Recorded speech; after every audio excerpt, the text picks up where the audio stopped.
In this video, I will show you how to work a buttonhole stitch. Buttonhole stitch is sometimes also known as blanket stitch and vice versa. There are a whole variety of ways you can adjust this basic buttonhole technique to achieve different looks.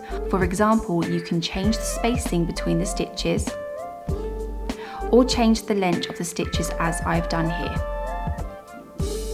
In this video, I will be using an embroidery needle and a stranded cotton such as DMC Moulinet Special. Bring the needle up through the fabric and then insert the needle back down diagonally from where you brought the needle up.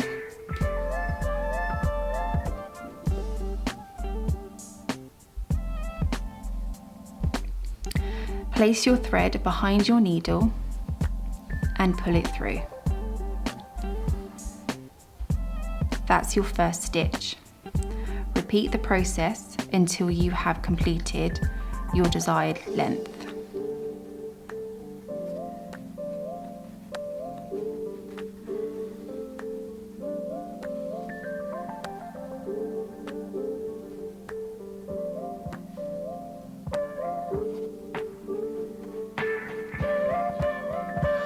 Once you have finished, secure with a straight stitch, a millimetre away from your last point.